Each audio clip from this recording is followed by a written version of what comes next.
when you're applying for your school, you have to make sure that, how many times did I say that? Make sure that that program is eligible, right? If not, you just study and you'd have to go back home.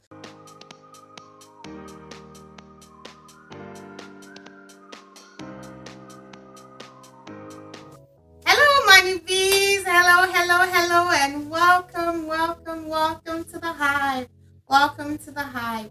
Today, we are going to be talking all about choosing the right school.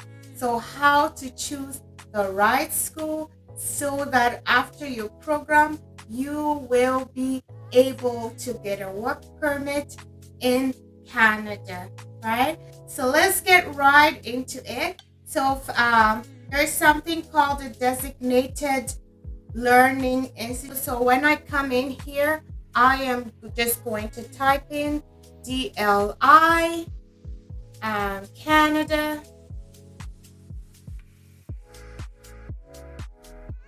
and I will search. So the first website that comes in, Designated Learning Institute Canada. So this is the website that you want to go to. It tells you everything. As you see, this says canada.ca, Government of Canada. So then you know that you are in the right place, right? So let's get right into it. And it says to designated learning institutions list. So this gives you a list of all the schools that are recognized, that postgraduate schools that have legitimate programs, where if you are able to complete these programs, you will be able to get a work permit that you can use to work in any field. You don't have to work in the required field that you studied in, and that will be another topic for another video, where I will explain to you, once you have your work permit, what kind of jobs to choose in order for you to move on to the next stage if you're looking to become a permanent resident. So let's see here. So it says to apply for a study permit, you need an acceptance letter from a designated learning institute.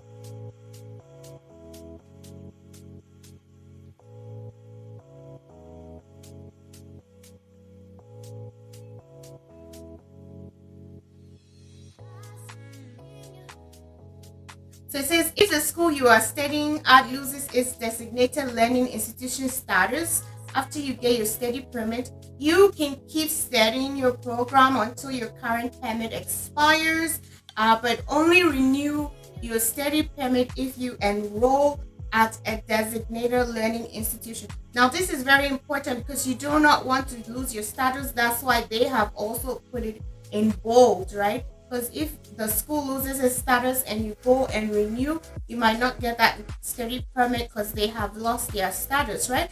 And postgraduate work permit. So this is the first step way for you to getting a job after you're done studying in Canada, and that job will lead you on to also get a permanent residence after that. So there are some important changes that are coming up here, so make sure you take note.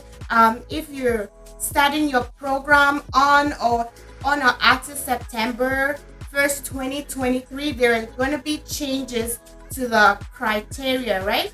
For, it says in Quebec. So before you enroll, know these changes, and we'll be looking at this list of DLIs shortly here, right? It says if you complete your program or study prior to September 1, 2023, and apply for a PGW, that's the postgraduate work permit, within 6 months of completing your studies, you'll have access to the PGWP under the current criteria. If you begin a program of study after September 1st, so the key date here is September 1st, 2023. So if you're applying now, make sure that you get into school by fall of 2022, or no later in the winter months in January of 2023. You will still be eligible for the current program, right?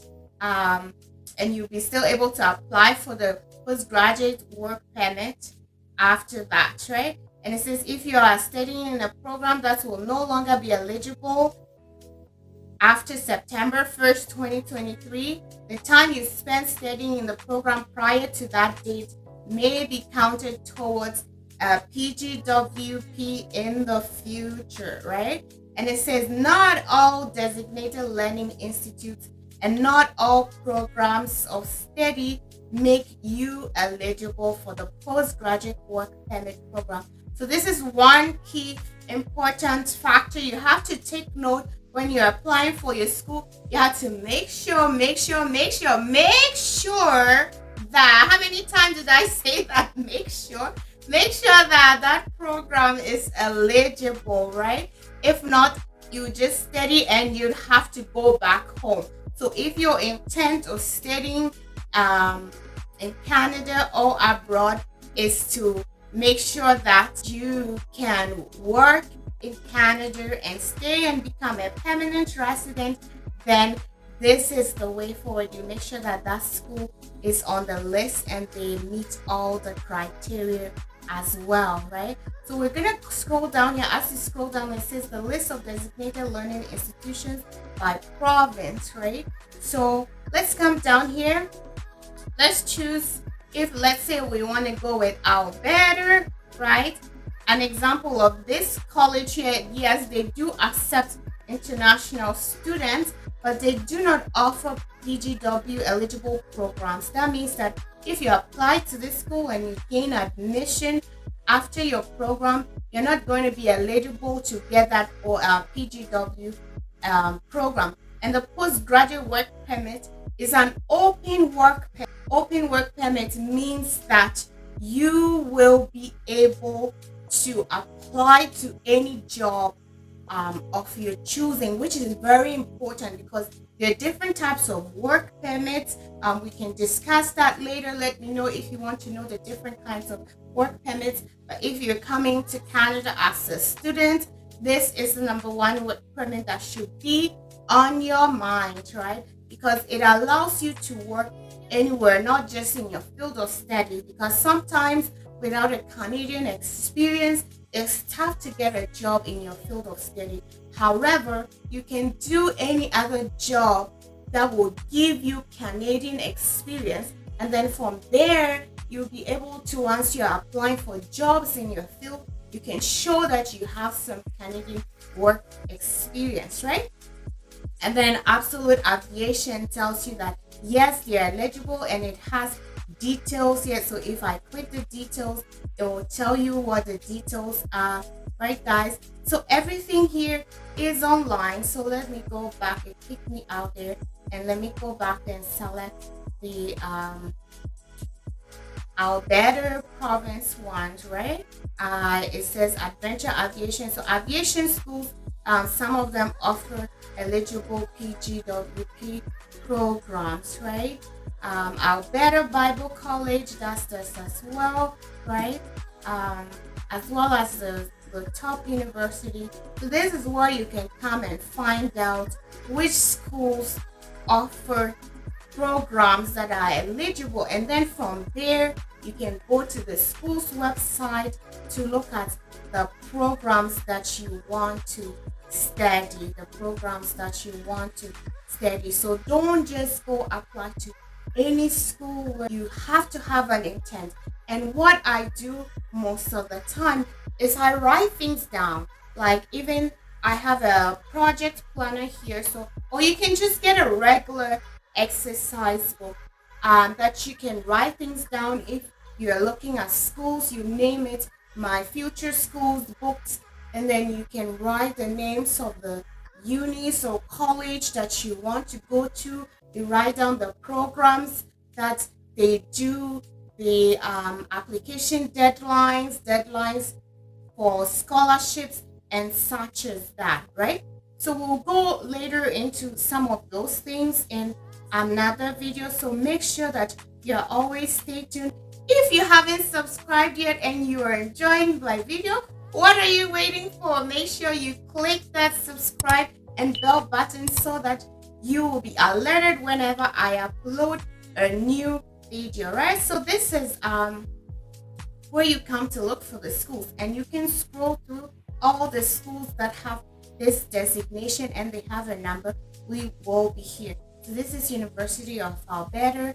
Yes, they have programs. University of Calgary, University of Lethbridge, right? So that's how you know what schools have give you the eligible program. Okay, so let's see. Let's go into the meet out the other criteria. So what does this postgraduate work permit do?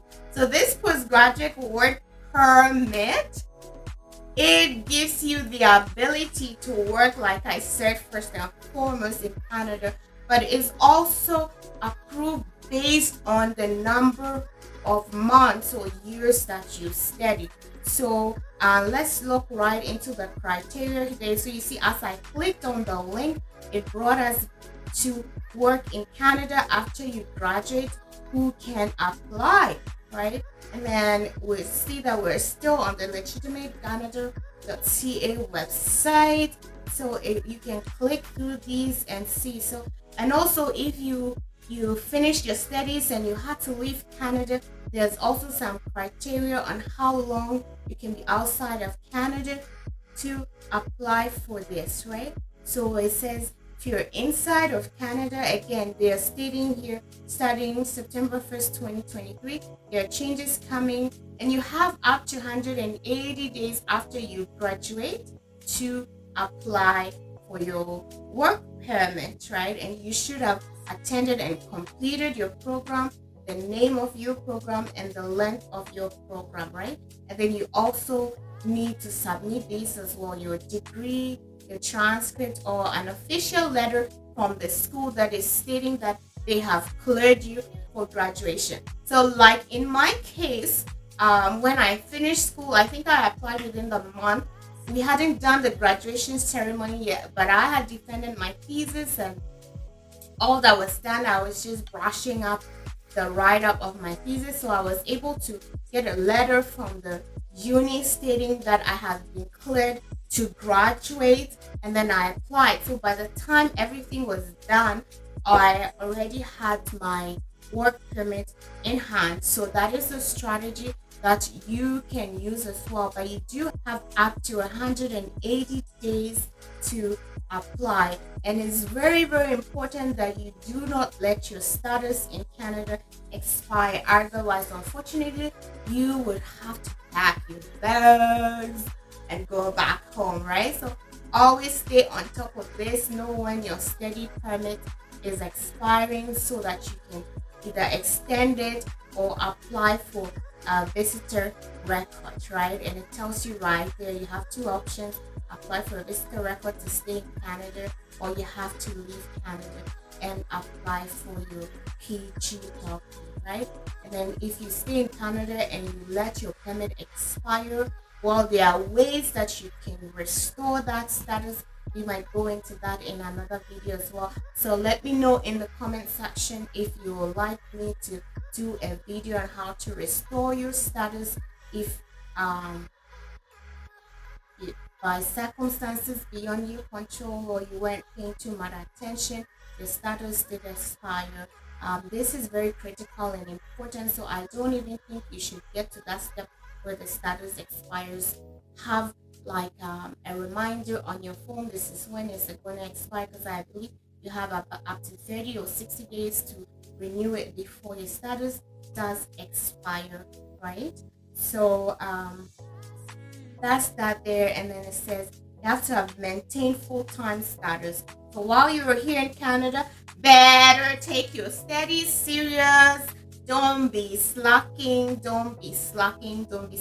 and make sure that you are able to finish that program, right? And one interesting thing I saw as well is that if because of the pandemic you had to leave to go home, or you were studying online, you are still eligible, right? And they have another process to do that, and I can discuss that in a later video as well. So let me know in the comment section, guys. Drop your comments and let's discuss what things you'd like to know as well, right? So this gives you it tells you if you've graduated from one of the following institutions that you are eligible, and then it gives you the exceptions as well, right? You aren't eligible if you have a study permit that expired. You do not want to fall in this category. No, if you've already received a postgraduate work permit, you cannot reapply. And if you just come to Canada and study just English or French as a second language, you are not eligible. And if you receive some funding, it says that you're not eligible as well, right? So that is so you can apply both ways in Canada and outside Canada. Let me just quickly click on the outside Canada.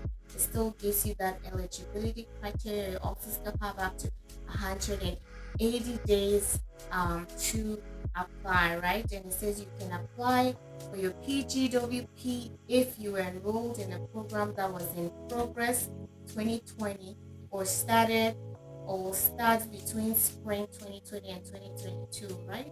And you have a study permit or you were approved, right?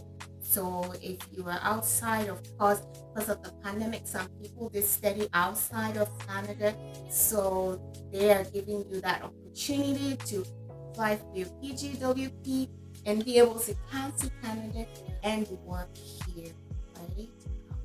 And if you completed a program that from the designated learning institution, you can do that as well, right?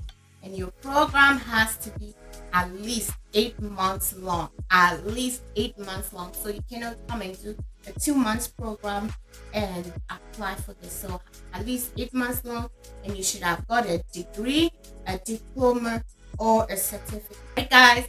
So that is how it goes, and maintain full-time status as well. So that is for the outside Canada one. So let's continue with the inside Canada. And also, this is important to check your passport, because one thing I did realize is that Canada does not like to give you a visa or anything beyond your passport expiry date. Very critical, very important.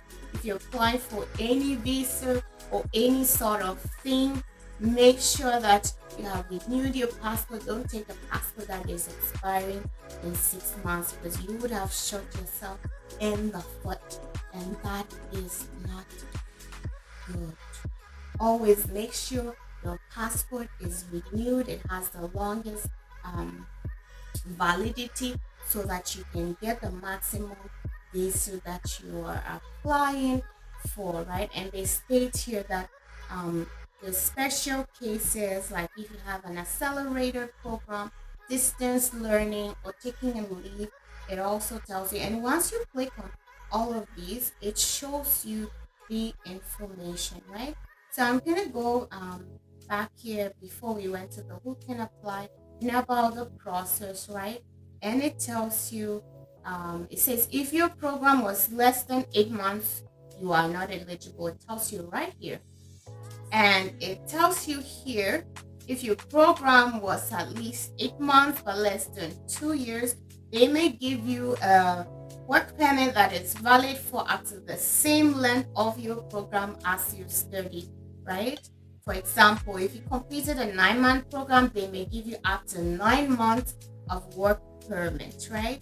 And if you completed a 2 years program, so I came to Canada to do a master's degree in medical physics, so that was a 2-year program. So after that, I did receive a 3-year postgraduate work permit, and during that time I was able to apply for permanent residence. That will be a video that I will do on its own. Let me know if you'd be interested in me covering that as well. I think it's a great topic. That is called the Canadian Experience Class, where you can become a permanent resident if you came to school here, right? So that's that. So you want to get this postgraduate work permit that is for 3 years, so that within that time, after you have a 1 year working experience, you can go forward and apply to become a permanent resident, right? And if you completed more than one program, you have to combine the two, but it has to be from an eligible program and at least 8 months in length, right? 8 months in length. And we go ahead to talk about the passport again, right? This is critical and very, very important. So do not make that mistake. Yeah, I know a friend that I advise. I'm like, buddy, make sure that your passport is extended, and then man boy didn't listen to me and took the passport like that to the visa office and only got like 2 years of visa when they could have gotten a 5 year visa. So this is critical and very, very, very important. Your passport expiration date, put that on your phone as well. Put it as a notification 6 months before it expires, so that you will know to renew it, right? So we were at who can apply, and let's go to the how to apply, right? So you come here, how to apply. You just you have up to 180 days as well. It tells you and it gives you the criteria, so make sure that you meet both of these. You have this, you've completed your program. The program is from that DLI list, right? And then if you need to extend it, it shows you how to extend it, and make sure you extend it before applying for that study work permit, or you are not going to get it, right? And it tells you to get your documents ready, your degree, the letter or the transcript, and you apply online. So if we click this, it gives you all the information that you need before you submit the application, right? And it says if you're applying inside of Canada, you're going to click here, and it gives you the steps, what you need, what you need to do, and it says create an account. And then if we click outside of Canada, it tells you if you are going to apply online or paper. So making things much easier for everyone, right? So let's go back to the apply inside of Canada, and then you can create the account there. So I'm not going to create the account, but in short, guys, so this is where you go and look, make sure that the school you have applied to has this designation, because you do not want to come study here, pay all those fees, and in the end you cannot work. Well, if that is your intention, if your intention is to go back home, great. Then you don't need to be too concerned about this, right, guys? So if you stuck around to the end here, well, thank you very much. It was lovely to see you. If you're new here, make sure you subscribe, right? And also, I do have some videos up there, so make sure you watch those as well. And I will see you in the next one. Until I see you, stay blessed, and as usual, share, like this video, share it to all your friends that you think will benefit from it, and we'll talk soon. Ciao.